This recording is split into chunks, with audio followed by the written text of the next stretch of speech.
The Big Issue. Breaking down the issues that matter.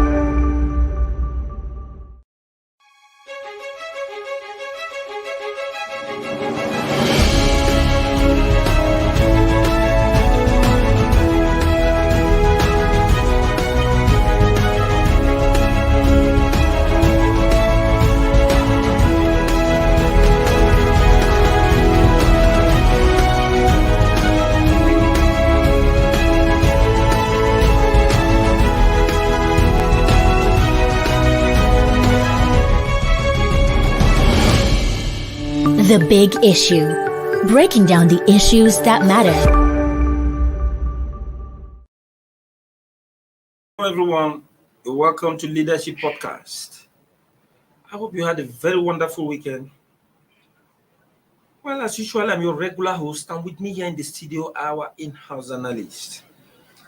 And of course, to begin the week, today's big issue takes us to the growing attacks in the country, which is confirming INEC's concern about the postponement of the 2023 general election.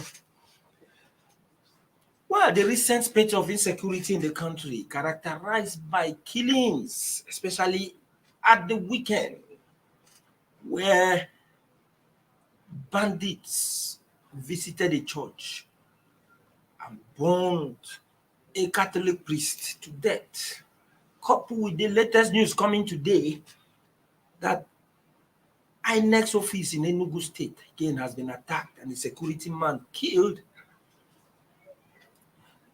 is actually confirming the concerns raised by the commission recently that if nothing is done to stem the growing insecurity in the country, the 2023 general election may have to be postponed. Well, INEC said that, and of course, the federal government came up immediately to counter INEC by saying that the election will proceed as scheduled.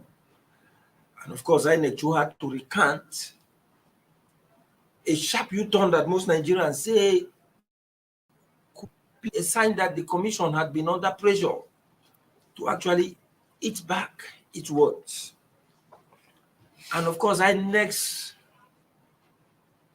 reason for recanting its own position was that the security agencies had given it the electoral country.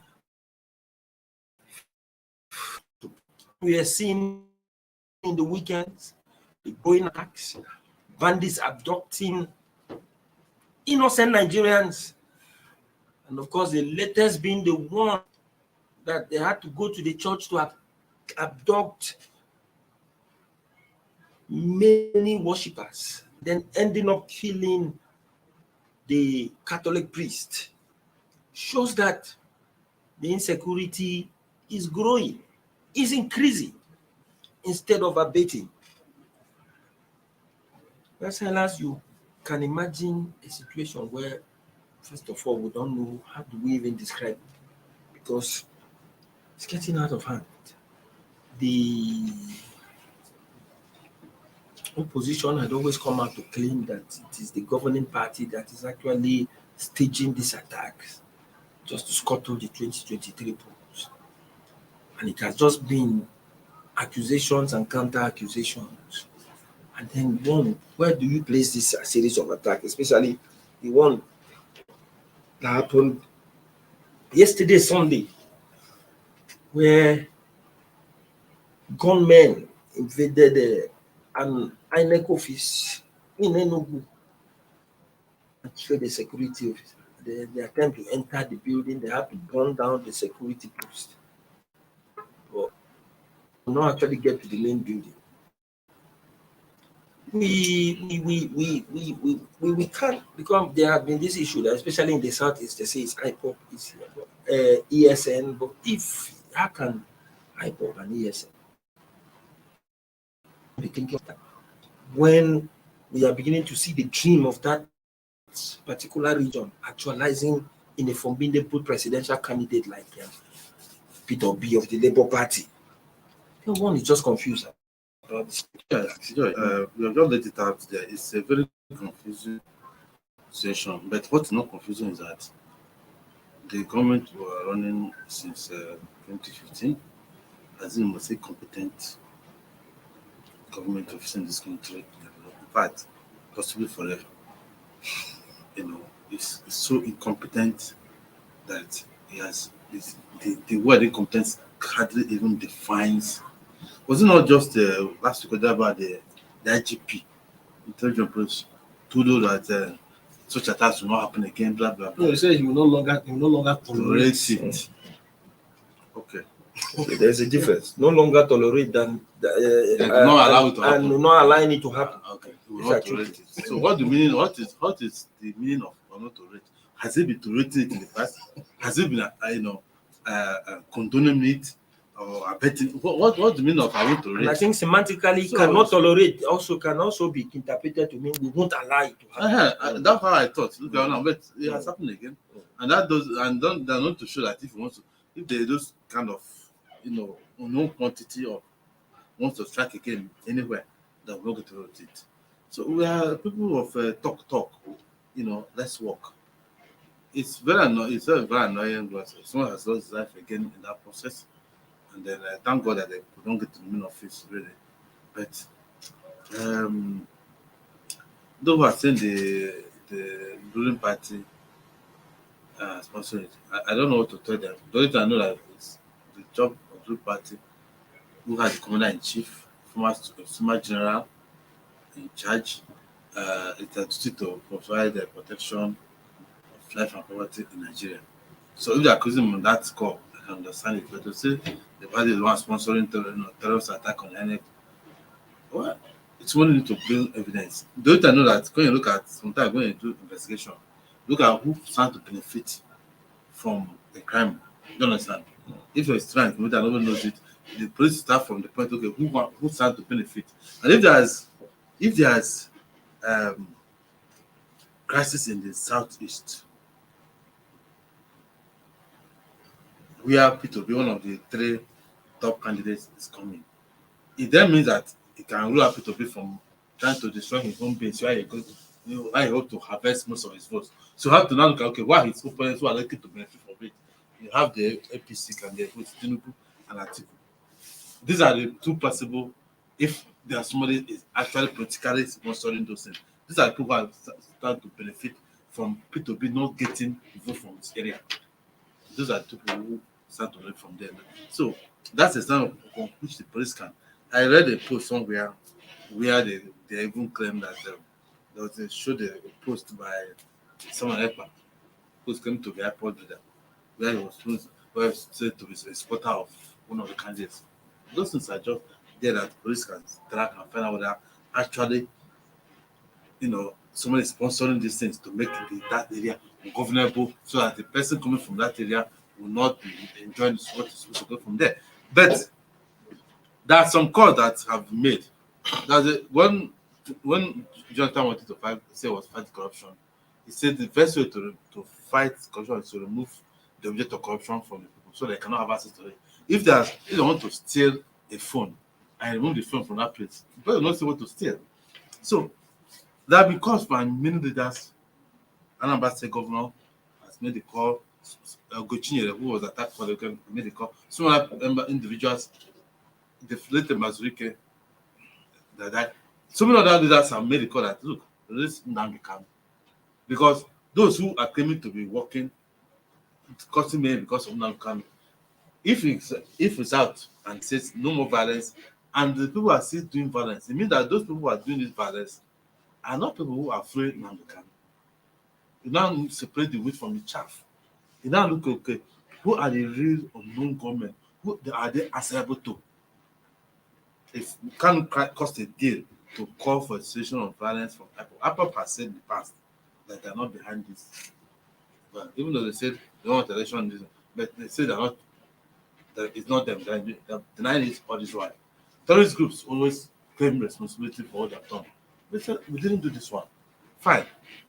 If Kanu is out on some kind of conditional bail and say one of the countries to denounce it and to call for a situation of all kinds of violence in the name of IPOB.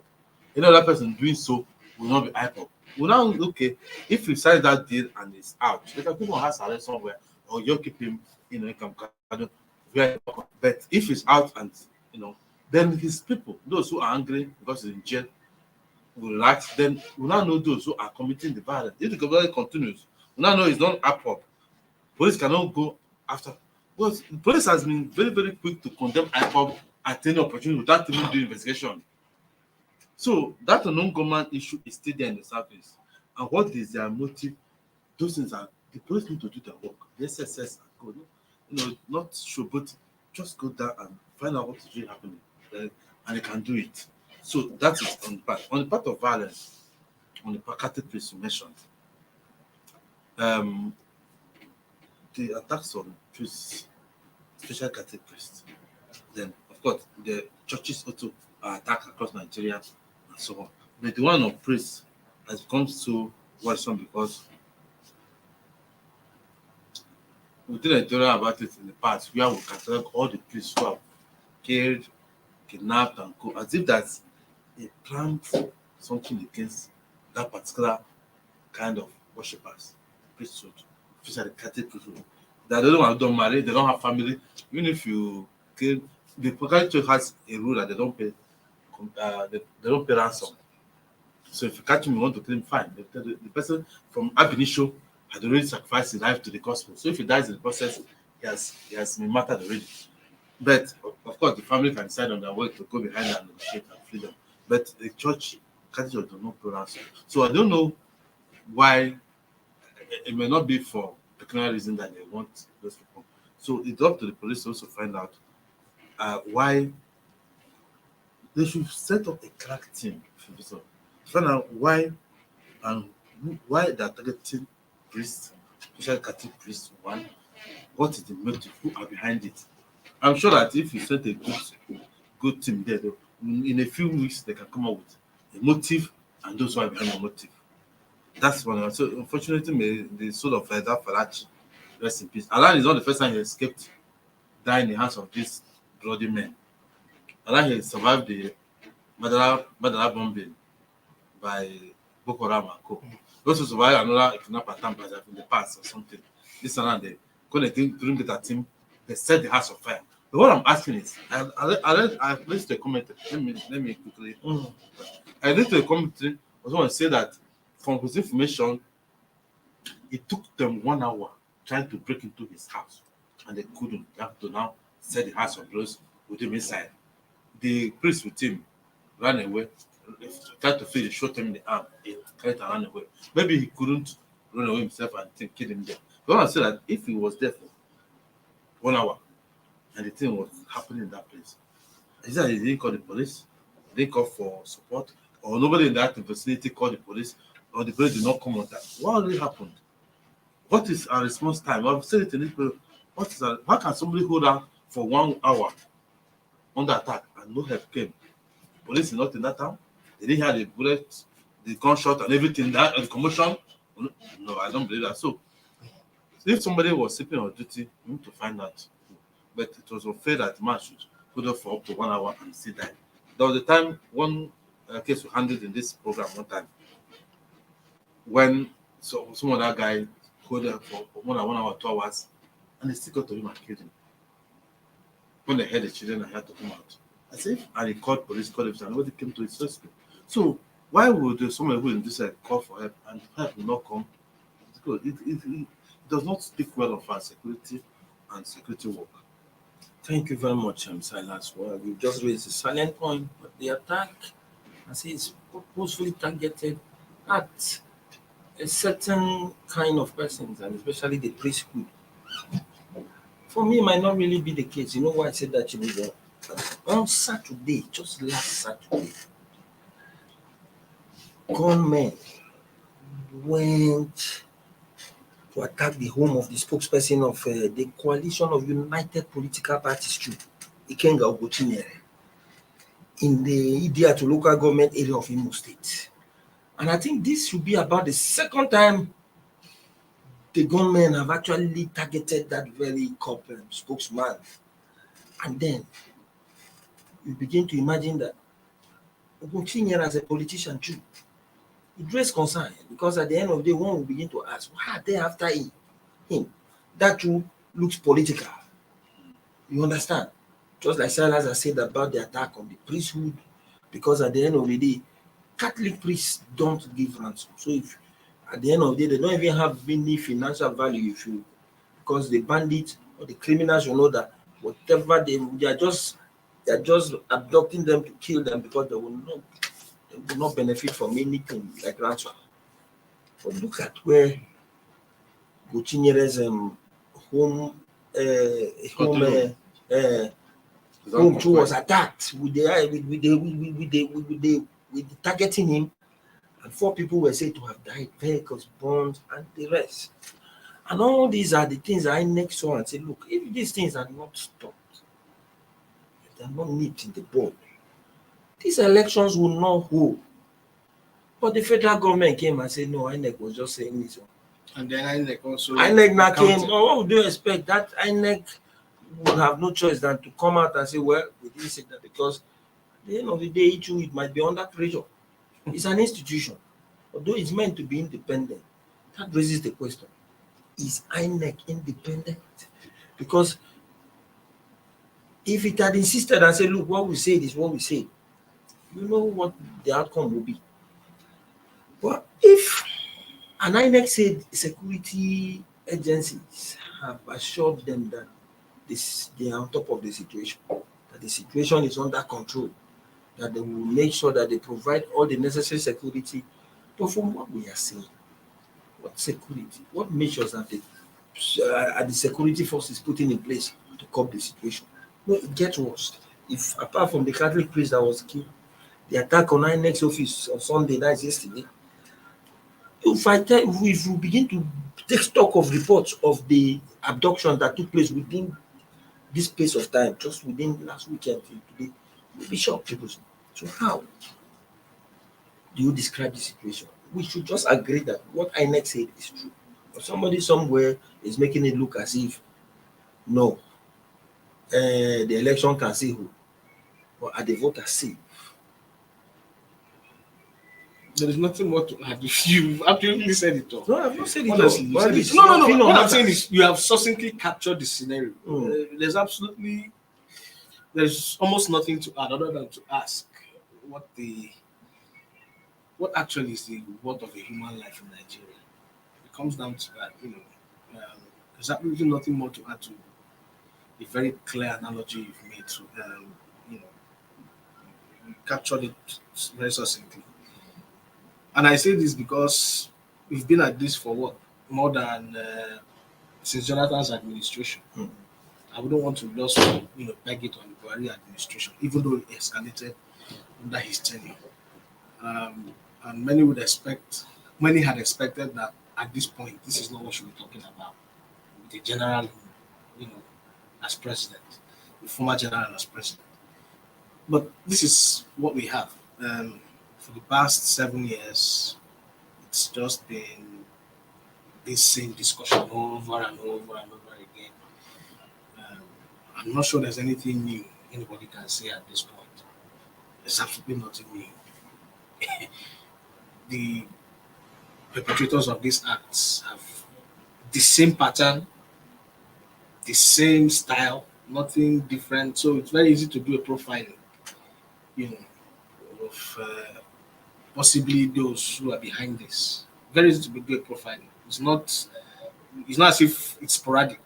There's a consistency in operations and all of the things they do. So it just comes down to the question: how much? What is the worth of human life in Nigeria? One, how desperate can politicians be? Have we seen the end of how desperate they can be? Can they be more desperate than what we, can things get any worse than what we have? At this point, it's hard to provide answers. We just have to keep asking questions. Thank you very much. So, well, Silas, we would see how the thing comes up, because at the end of the day, we have presidential candidates promising Nigerians that they're going to turn the situation around. Atiku has said his own as the PDP's candidate, and the LP candidate, Labour Party candidate, Obichu, has come out to say, look, Nigerians should learn from history and try to make a change. And he presents himself as that particular change. Perhaps that is why the youths, especially the ones who are very visible on the social media, seems to be in support of Obi. And the APC presidential candidate said, look, in that meeting with or the governorship and National Assembly candidate of the APC, said, look, APC was formed to rescue Nigerians. And the idea of its presidency is to actually effect the reason, the main reason why APC was formed. And from what we see, we just hope that the election comes quick. And then if it is Tinubu, let's see how he's going to change it. If it is Atiku, let's see what will change. But at the end of the day, these are the same things we had in 2015. And what were the cardinal points for which President Muhammadu Buhari contested, promised to fight insecurity, revamp the economy, and then fight corruption. So maybe that couldn't work. Perhaps Tinubu can make the difference. Or B or what? What do you think in that regard? It's once alive that's as a hope. A lot of Nigerians are living on the hope that tomorrow will be better than today. That hope that keeps a lot of people from going through the kind of thing they're going through now. Inflation, cost of things, that's hardship in the country. In fact, the figure, if you move around, find out the figure of 63% is even just understatement. Almost 80% of Nigerians, if you look around, they're going to call that multiple poverty and all that. Because a lot of people are going through the meal just to keep alive. When you go to hospitals, you see people who can't pay for even small drugs to be alive. Some people are dying for 1,000 and 2,000 drugs they couldn't afford. Can't afford. And we don't have a health system, a health insurance system that covers most Nigerians. So things are hard. So there's a hope that whoever comes in will be better than who is there now.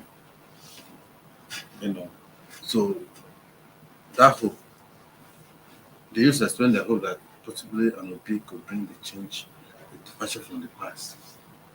Atiku and two are more or less the same old order. Okay, Blue has been there, but it's in and out. It's more vibrant. It seems to be more vibrant. And today, when we're talking about the Titan, as you could see, some of the is as big as ours. Okay, but this or that I cannot say what.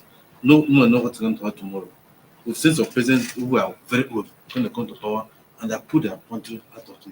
So it depends on the kind of person, character, and what he says around it. So, like George, I can tell you that there's hope.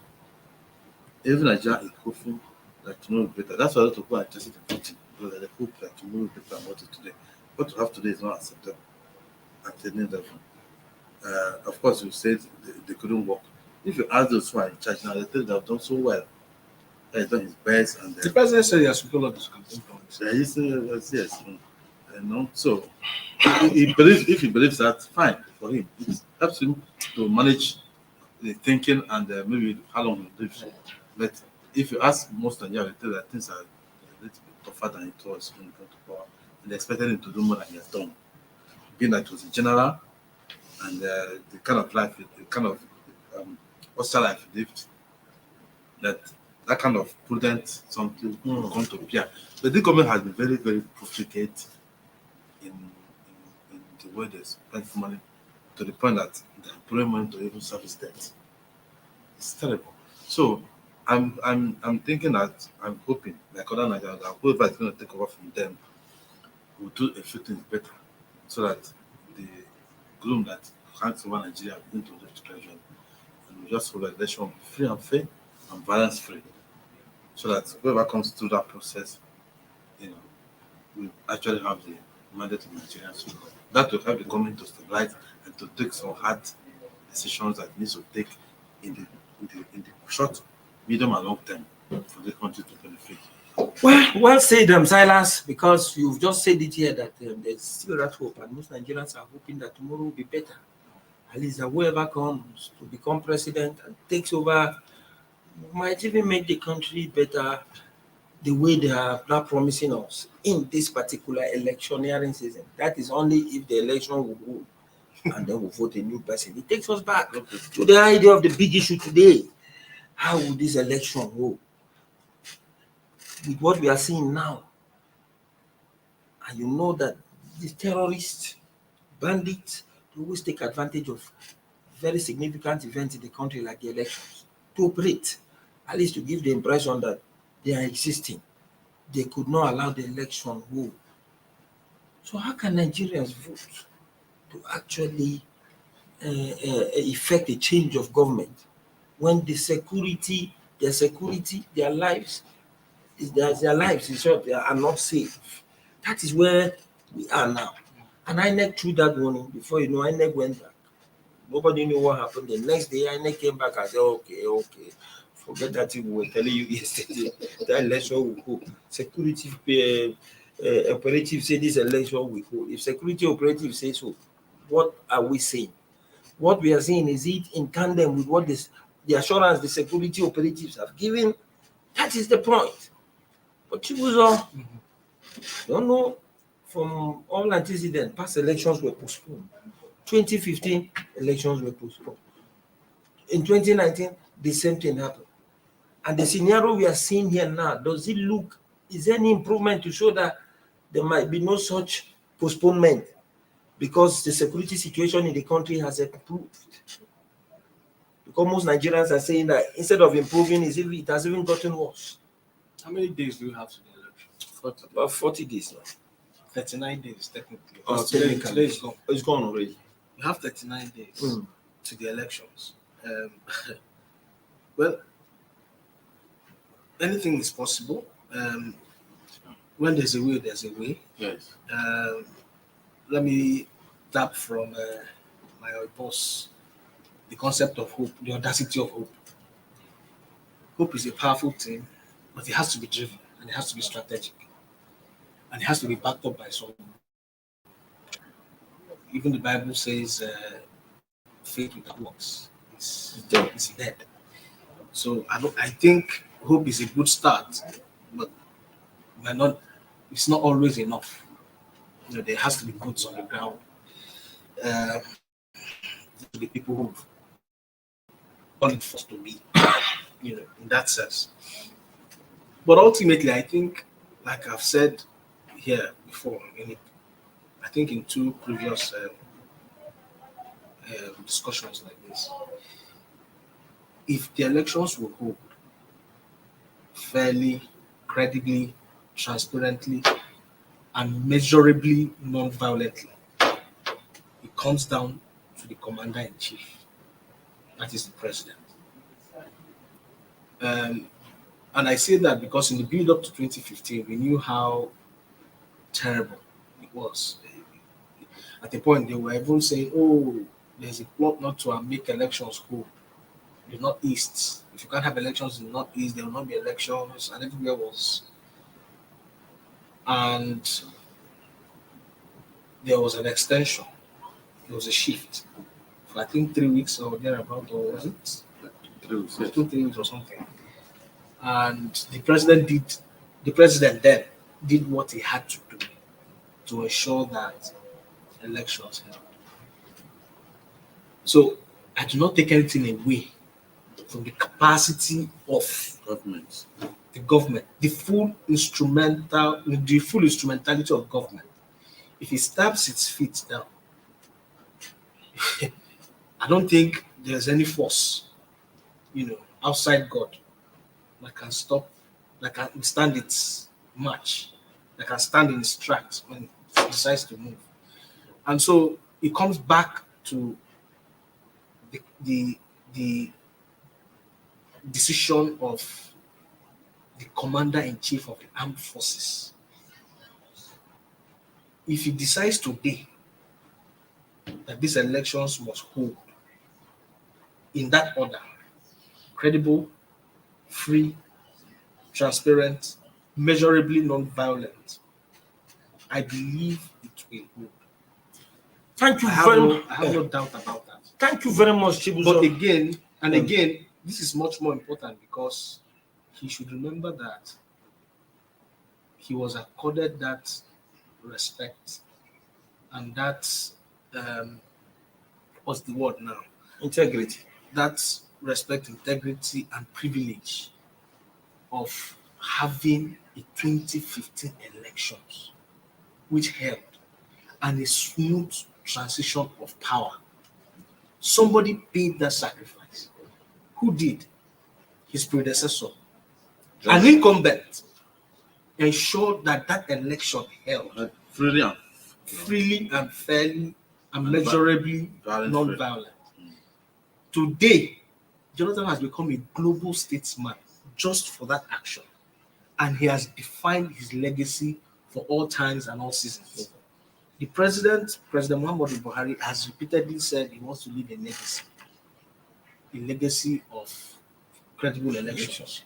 I think he has to really prove that he wants to do that by ensuring that all of the instrumentalities of government under his watch as Commander-in-Chief heed to that call for a free, fair, credible election in 2023.